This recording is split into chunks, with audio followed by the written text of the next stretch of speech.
When it comes to the Praetors of New Phyrexia, they all represent their very own form of perfection. They each carry an ideal that matches their mana color's core philosophies, but twisted and broken. Elesh Norn represents order, Jin-Gitaxias represents knowledge, Sheoldred represents ambition, and Urabrask, my man, represents freedom. But these are all very human concepts still at their core, but there is one Praetor, the master of green mana, who represents a force much, much older, nature. And not the peaceful, harmonious version of nature that green mana often embodies in Magic, but the brutal reality hidden underneath it. The thrill of the hunt, the predator chasing the prey, the weak dying so that the strong can prevail.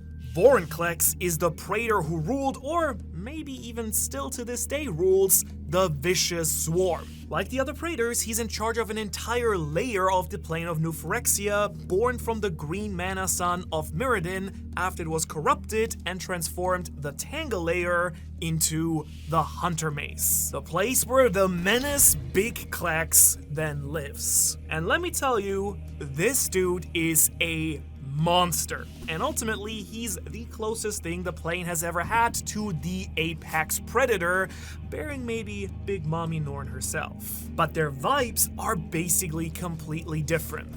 Vorinclex is like the ultimate man and machine version of evil Garrick, basically. I mean, just look at these tusks, right? Less machine, more real beast. And unlike most Phyrexians, Vorinclex ain't about plotting political coups or conducting bizarre scientific experiments. Who cares about civilization at all, right? Right?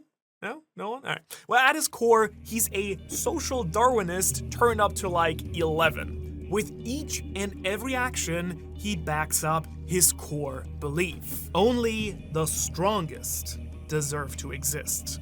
And those who join New Phyrexia, they are the strongest. This makes him the ultimate dog, actually, also kind of manipulated by Norn with very little effort also, but yeah, I just love this dude a lot because he's just such a different type of Praetor than all the other ones that we've been discussing, right? Like, while Sheoldred schemed against Elesh Norn, Jin-Gitaxias pursued his own impossible experiments in perfection, and Urabrask, who quietly just undermined the entirety of the machine orthodoxy, Vorinclex was just balling. He had missions too, but as long as he remained the strongest creature in the entire food chain, he didn't particularly care who ruled New Phyrexia or the entire politics behind it, and that's why he was the first to truly align under Elesh Norn's pursuit of power. That being said, don't get his methods twisted though, he ain't a dummy either. He doesn't just charge headfirst into stuff blindly, he's still a Phyrexian, a Praetor with genuine high levels of intelligence,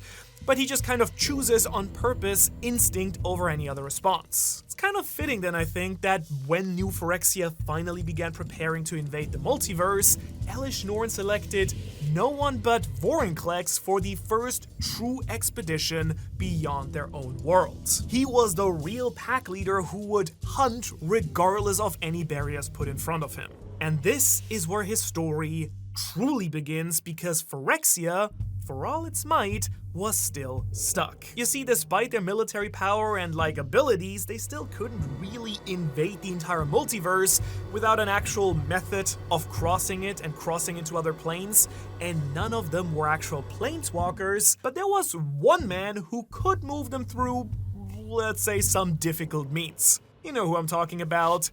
Tezzeret, ally of the New Phyrexians, who wielded the Planar Bridge, an artifact of immense power capable of sending undead and machines alike across the different planes. And for the New Phyrexians, Vorinclex was on the move, and their first and greatest target of them all, the Norse mythology-inspired plane of Kaldheim. Chapter 1. The Hunter of Kaldheim. Vorinclex became the first New Phyrexian Praetor to successfully travel to another plane outside of Mirrodin / New Phyrexia, although I'd be also lying if I said it looked pretty. Remember exactly what I said there? The Planar Bridge could transport inorganic matter between planes, but Vorinclex did have some flesh. He wasn't just steel and machines, and so his flesh just burned and seared away, evaporating as he made landfall in the beautiful realm of Kaldheim, dead. Not. Coincidentally, a curious stag wandered over and sniffed the remains of Vorinclex, and the glistening Phyrexian oil latched onto that stag, corrupting it and rebuilding Vorinclex from the ground up. Now, that's what I call a sticky situation. Shut up. My channel, my bad dad puns. Anyhow, this is pretty important for his story specifically, actually, because not only is it an unsettling demonstration of just how resilient New Phyrexia is, and why I also think that it might still be around, and Wizards is never gonna give it up and just throw it away now. No, they're coming back. But also, he's very unique in his ability to regenerate this specific way. All the Praetors needed help to rebuild themselves after they got sent to different planes, but essentially, Vorinclex did it completely himself. All for the hunt, all for the mission. And this quest wasn't random at all either. You see, Elesh Norn had sent him to Kaldheim for a very specific reason, to prepare for Dragon, rock the dragon this August on Manu Crypt during Dragon Month. Have you ever looked at a dragon and thought, hell yeah, that's way cooler than literally everything? Well, you're right. So it's time to dragon these cards across your face and slap you with a piping load of dragons each and every Friday. Ugin, Elder Dragon, Sarkon, and Kamigawa's Dragon Spirits. You'll be so full of dragons when we're done with you, it's not even gonna be real. Now go watch that little nature machine again, because in 1 week, it's dragon time. Oh god, that guy, I hope that's the last time we see him. Well, if you're as amped about Dragon Month as I am, but you're still hungry for more new Phyrexia here, let's get this video up to 2,000 likes in the next 48 hours, and I will do the War General, the Great Completed Angel, Atraxa, the Praetor's Voice in September, right after Dragon Month, because I gotta say, you guys have been crushing my like goals way too easily, so we're making it a little bit more difficult. Anyways, now, as I was saying, where were we? All right. Big V was sent to Kaldheim for a very specific reason. He needed a fragment of the World Tree. More specifically, the mysterious substance known as Tyrite, the magical material connected to Esika and the Plains World Tree. You see, Elesh Norn believed that it might hold the key to solving New Phyrexia's greatest logistical problem, connecting the different planes to New Phyrexia so you could actually send out your armies and go invade. Because something about Tyrite, the sap-like substance of the World Tree, behaved as a plane-binding agent. It actually connected the many realms of Kaldheim, and surely it could probably also be applied to entire planes themselves too. At least, that's what Mommy Norn believed. And so Vorinclex needed to get some, but before he could, Big Tusk here needed a distraction. Thank goodness for him, Tybalt was here. A demon trickster planeswalker perfectly manipulated for the cause. Rather than immediately killing the planeswalker, Vorinclex ambushed Tibby and infected him with Phyrexian oil, offering a very simple bargain. Spread chaos across all of Kaldheim, and then Vorinclex would provide him with the antidote before the corruption actually completed him, the method that Phyrexians use to turn other creatures into part of their own hive minds. Now, weirdly enough, I haven't really talked about Big Tib very much on the channel, despite absolutely loving all his cards, but what you basically need to know about the guy is that causing chaos on Kaldheim, this guy didn't even need the oil situation to be convinced of that. Vorinclex probably could have just asked nicely and he would have played ball anyways. Either way, played safe, I guess. With the realms now distracted by Tybalt's schemes, Vorinclex began stalking the forests of Britagard. Eventually, an assassin, Kaya Kassir, and a group of adventurers named the Omen Seekers confronted our big old boy,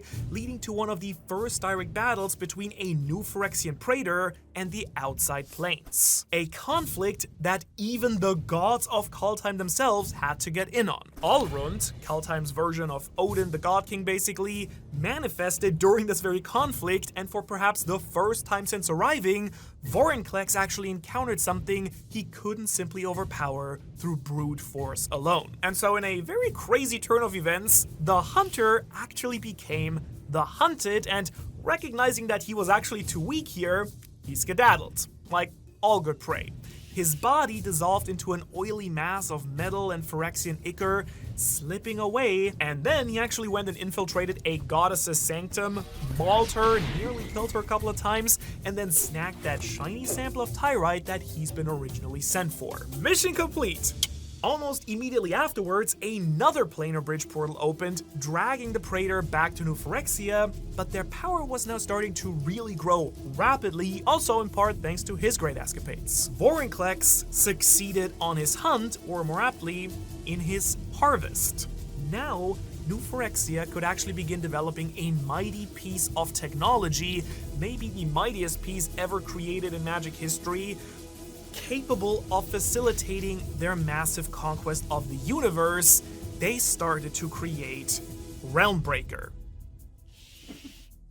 Chapter 2: Vorinclex versus the Planeswalkers. After coming back home to New Phyrexia, Vorinclex got up to his old antics. He still ruled the Vicious Swarm, and he had increasingly delegated much of his actual administrative stuff to an elf named Glissa, you might know her, one of the native Mirrans that he actually completed. By the way, when in doubt, go get yourself a good elf girl to do your work for you, and when in real doubt, get yourself a bald guy to do it. Anyways, Glissa was basically the CEO to his COO, focused on executive action, while he got to, let's call it, operating, allowing Vorinclex to focus on what actually interested him the most. Say it with me, huntin'. He loves the huntin'. Sweet! That's exactly how the invading Planeswalkers actually found him, because you see, an invasion force of Planeswalkers took their stand against New Phyrexia pretty early on, and their first enemy was Big Hawk himself. Elspeth, Kaito, Kaya, Luca, Tyvar, Nissa, and all the others here launched their desperate assault on New Phyrexia. They were trapped in his labyrinth, but turns out superpowered druid planeswalkers kind of kick ass in his green bubble. Nissa proved far stronger than Vorinclex anticipated and severely wounded the Praetor during their confrontation. But luckily, New Phyrexia had actually prepared for setbacks, and Elesh Norn was just really good at sub-planning. Luca had already begun succumbing to Phyrexian corruption, you see, and his completion soon tipped the entire encounter back in New Phyrexia's favor. Rather than continue pursuing Vorinclex, Glissa ordered the newly completed Luca to hunt down Nissa instead, and he actually succeeded, leading to the completion of one of Magic's most iconic protectors, a founder of the Gatewatch, into another weapon for New Phyrexia.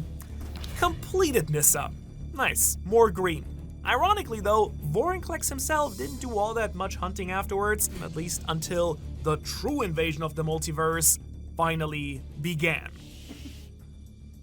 Chapter 3: The Uncertain Fate of Vorinclex. It was time for the invasion now. Realmbreaker finally burst through the blind eternities, its roots spreading far and wide. Each and every Praetor received command of an entire invasion force. Our big hunter Vorinclex, he led what was known as the Copper Host, a remote body and army invading while he physically remained in New Phyrexia. And thank Norn that he did, because literally right away everything started falling apart. All of the surviving Mirrans formed a resistance with the help of my man Urabrask, and alongside a bunch of Planeswalkers, they had now actually reached Realmbreaker. Even worse though, a Dryad, a hot tree lady Ren here, was getting all busy up in Realmbreaker herself, making it her new host. You can learn more about what's that all about in my Ren video, by the way. It's actually pretty rad. But as if that wasn't enough, the greatest threat to New Phyrexia, Elspeth Tyrell, exploded from nothingness, literally, and was now an archangel able to purify the glistening oil. What the hell? And what did Vorinclex do? Well, he just became a weapon, in arguably the saddest and also funniest way possible for his character. You see, the sheer sight of Elspeth set off Elesh Norn real hard, shattering her composure so completely that in one desperate moment of panic, Norn actually ripped one of Vorinclex's enormous antlers and just hurled it at Elspeth. They kinda should have made that one an artifact. That would have been pretty cool. Antler of the Praetor, a 2/2 green legendary artifact equipment that gives +1/+1 for each forest you control, and it doesn't freaking work on Archangel Planeswalkers. Norn, come on. Are you stupid? You're way smarter than that. Anyways, after this came the final catastrophe. Kind of like the creme de la creme of the invasion. Teferi, Time Wizard Supreme, successfully had restored Zhalfir, which we're getting a plane for, like a whole set next year, which I'm crazy hyped for, his homeland that was actually separated from the entire multiverse for some very specific old Phyrexian reasons. And so in one of Magic's most dramatic plane scale events, Zhalfir exchanged places with new Phyrexia itself. And suddenly, instead of defending against scattered resistant fighters, the Praetors found themselves facing an organized military force ready to wage war against all of Phyrexia. And as you can imagine, Vorinclex responded exactly as you'd expect. He charged straight forward into battle, one horn down, but probably still with a stiffy. Now, according to the known accounts of the battle, he actually forcefully dismounted Teferi during the fighting before then ultimately being decapitated, either by Elspeth Tyrell or by Shella, an Ascari Knight of Zhalfir. Who's to say? Not me. All I do know is that the apex predator of Phyrexia had finally fallen. Or, did he really though? You sure about that? You sure about that? Unlike, say, Sheoldred, whose execution was explicit and pretty definitive, Vorinclex's death carries a very important caveat. You see, as part of his story, we've already watched him survive what should have been absolutely impossible. But he did. He lived from nothing. Given access to fresh material, Homeboy could probably return, right? Right? Like, if I were Wizards of the Coast, I'd keep him in the tank for sure, especially now that we are getting that Zhalfir set. Will he return in Avengers Doomsday? I don't know. Could Vorinclex just be dead? Absolutely, theoretically. Would that be fun? No. And could he strike back with vengeance? I sure hope so. All I know right now is that he has a way better shot at returning compared to Sheoldred, the Spider Queen. She is just very cool, and her antics damn near changed everything during the entire Phyrexian invasion. And if you want to learn all about that and what made her basically equal to Elesh Norn herself, you can check out this video where we break down her entire story. Otherwise, thank you so much for watching. Doing all the Praetors so far has been an absolute blast. The fact that you guys enjoy them so much, very excited. Again, don't forget to like the video for Atraxa after Dragon Month, and be ready for Dragon Month. We're starting with Ugin next week.